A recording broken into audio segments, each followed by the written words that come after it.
अंबाबाईची माळ परडी म्हणजे माळ घालणे ही नुसती जबाबदारी नाही आहे, तर ही एक भक्ती आणि परंपरा आणि अमूल्य वस्तू आहे की जिचा सन्मान केला पाहिजे. त्यांचे काही नियम आहेत, ते नियम कसे काय ते पाळायचे हे कित्येक वेळा लोकांना सांगून सुद्धा लोकांना ते कळतच नाहीये. तर ओंकाळेश्वरी मित्रांनो, आई राजा उदे उदे, सदानंदीचा उदे उदे. आज आपण या गंभीर विषयावरती चर्चा करणार आहोत, कारण मला डोळ्याने पाहिलं की हे चुकीचं वाटतं, म्हणून मी तो व्हिडिओ बनवण्याचं ठरवलं. मला एक गुरुवारी गेनमाळीचा कार्यक्रम आला होता आणि गेनमाळ म्हणजे माझी नव्हती, मला फक्त गायनाचा कार्यक्रम होता माझ्या टीमला आणि मला. तर आम्ही गायनाच्या कार्यक्रमासाठी गेलो.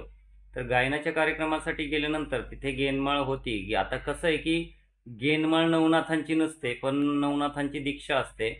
तरीही तिथे गेनमाळीचा कार्यक्रम नवनाथांचा केला. चला, त्यांचा तो पार्ट आहे, मला काही विषय नव्हता, मला फक्त कार्यक्रमाला जायचं होतं.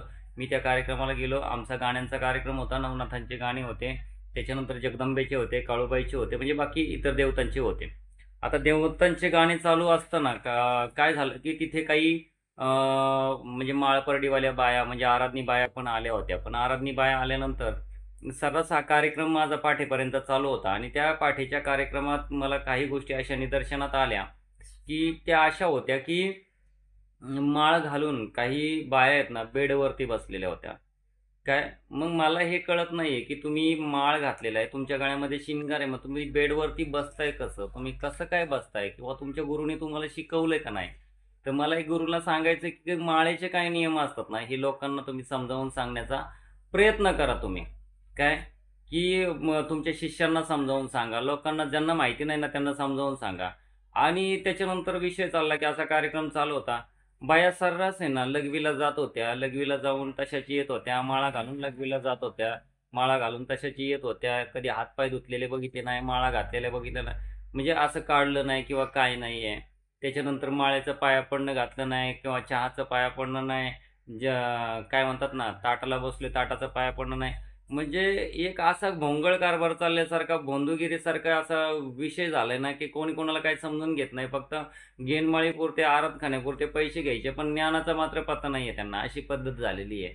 मग मला सांगायचंय जर तुम्हाला या गोष्टी सांगितल्या नसतील ना, तर मी दादांनो किंवा आया बहिणींनो तुम्हाला एकच गोष्ट सांगतो की माळ घालून, माळ आपल्या गळ्यामध्ये शिंगार घालून कधीही कोणाच्या खाटावरती बसू नका. काय ती माळ घालून आपल्याला खाटावर बसायची परवानगी नसते परंपरेनुसार. दुसरी गोष्ट की तुम्ही बाथरूमला जाताय, तुम्ही लघवीला जाताय, तर तुम्ही त्या माळा काढून आपल्या परडीत ठेवा आणि परडीत ठेवल्यानंतर तुम्ही जा आणि गेल्यानंतर परत माघारी आल्यावरती हातपाय धुवा, तोंड धुवा आणि मग परत त्या माळा तुम्ही परिधान करा. पण या सर्रास तिथं असा प्रकार चालला होता की जायचं, लघवीला जायचं, तशाच माळा घालून जायचे, माळा घालून यायच्या. म्हणजे हा प्रकार जो भोंदूगिरीचा चाललाय ना यार, तुम्ही त्याचं पावित्र्य टिकवा राव, नाही का, पावित्र्य टिकवू असं नाहीये. दुसरी गोष्ट की ज्याचे त्याचे वारे यायचे ना, तर ज्याच्या त्याच्या पद्धतीने खेळत होते. म्हणजे आंबाबाईचं वारं आलं तर त्याची खेळण्याची पद्धत आहे, त्याचा टाप आहे, त्याचा काय नाद आहे त्याचा, आणि त्या टापावरतीच वारं खेळलं जातं. काही कुठल्या पद्धतीने खेळतात. काळूबाईचं वारं आलं तर ते कसं पण खेळतंय, कशाही पद्धतीने खेळतात. मी देवांना नावं ठेवत नाहीये, पण त्यांना गुरुने शिकवलं पाहिजे की बाबा आपलं वारं आहे, त्या वाऱ्याला काय आवडतं. समजा काळूबाईचं वारं आहे, तिला काय आवडतं, तिचं वाहन काय आहे, त्याच्यानंतर ते कोणत्या टापावरती खेळतं, कोणत्या ढोलावरच्या ठेक्यावरती खेळतं, किंवा अंबाबाईला कशा अंबाबाईचं वारं खेळतं, या सगळ्या गोष्टी शिकवणं गरजेचं आहे. आणि हे गुरु त्यांना सर्रास काय होतं की शिकवत नाही. म्हणजे फक्त मला या गोष्टीतून हे सांगायचं आहे की माळेचे जे नियम आहेत ना, ते नियम तुम्ही पाळायला शिका, की असं नाहीये. आणि सर्रास काय करतात की कोणी कोणाच्या गळ्यामध्ये माळ घालतंय, कोणी कोणाला माळा घालून बसवतंय, कोणीही माळ घालतंय. म्हणजे अशा प्रकारचा हा कार्यक्रम चाललेला आहे. अहो, असं नाहीये की तुम्हाला येतंय तर तुम्ही नाही का काही पण त्याचा दुरुपयोग करा. काही तर बाया तर माळा घालून झोपलेल्या होत्या. त्यांना सूद पण नव्हती की कार्यक्रम चाललाय का नाही चाललाय. म्हणजे एवढ्या झोपा लागल्या होत्या की माळा घालून झोपल्या होत्या. काय म्हणजे हे चाललंय कुठं, तुम्ही करताय काय? सांप्रदायिक पद्धतीला तुम्ही किंवा या देवधर्माला तुम्ही, आपणच लोकं आपण त्याला गालबोट लावतोय किंवा आपणच त्या आपल्या देवी-देवतांचा अपमान करतोय. हे करू नका ना तुम्ही. आणि मग दुसऱ्याला ज्ञान पाजळायची तुम्हाला गरजच नाही ना. शेंबूड आपल्या नाकाला ज्ञान सांगे लोकांना, याची गरज काय आहे तुम्हाला सांगतो. हे करू नका तुम्ही. की आपल्या देवदेवतांचा आहे ना मान सन्मान करायला शिका, अपमान करू नका तुम्ही. त्याच्यामुळे माळाचे काही नियम आहेत, की ते नियम असे आहेत, की ते आपण जबाबदारीने आपण ते स्वीकारले पाहिजेत, आपण पाळले पाहिजेत. माळा घालून कधीही कुणाच्या गादीवरती बसू नका. म्हणजे गादीवरती म्हणण्यापेक्षा बेडवरती बसू नका तुम्ही. तुम्हाला कार्यक्रमामध्ये बसकर टाकलेला असतो, त्याच्यावरती बसा. तुम्हाला बसकर टाकल्याशिवाय पण बसू नका असं पण म्हणत नाहीये. माळ घातल्यानंतर तुम्ही झोपायचं काय? तुम्ही कार्यक्रमाला आलात ना देवाच्या, मग माळा घालून झोपायची गरज काय? तुम्हाला झोपायचं होतं तर माळा परडीमध्ये ठेवा, ताटामध्ये ठेवा तुमच्या आणि मग तुम्ही झोपा ना तुम्हाला झोपायचं ते. तुम्ही लघुशंकेला गेले, लघुशंकेला गेल्यानंतर तुम्ही माळा काढून ठेवा. माळा काढून ठेवल्यानंतर तुम्ही घाला.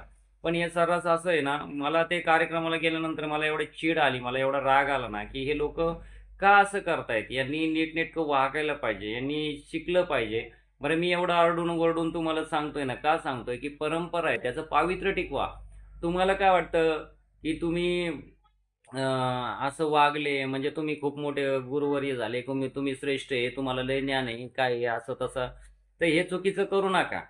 कारण काही गोष्टींचं आहे ना, बालकाचं मी तर बघितलं, की काही बालकांना आहे ना, अहो अक्षरशः तिची म्हणजे त्या बाळाला हळद लागायची आणि त्याच्या अगोदरच आई जगदंबेची हळद लावलेली. म्हणजे असे काही कुटाणे घडतात ना, काय-काय करत चालले लोकं यांनाच कळत नाहीये. बाबांनो असं करू नका आणि भक्तांनाही माझं सांगणं आहे, की माळेचा योग्य तो वापर करा, योग्य तो उपयोग करा, पण योग्य तो शृंगार त्या पद्धतीने घाला. पण हे नका करू, की जेणेकरून त्याचा अपमान होईल किंवा आपलं पावित्र्य भंग होईल, अशा काही गोष्टी करू नका. फक्त मला या व्हिडिओतून हेच सांगायचं होतं. आई राजा उदे उदे, सदानंदीचा उदे उदे, बोलत्या मांढराच्या काळीचे चांगभले. जर तुम्हाला हा व्हिडिओ आवडला असेल तर नक्कीच कमेंटमध्ये आई राजा उदे उदे हे टाकायला विसरू नका आणि लाईक करा, शेअर्स करा आणि सबस्क्राईब करायला विसरू नका. धन्यवाद.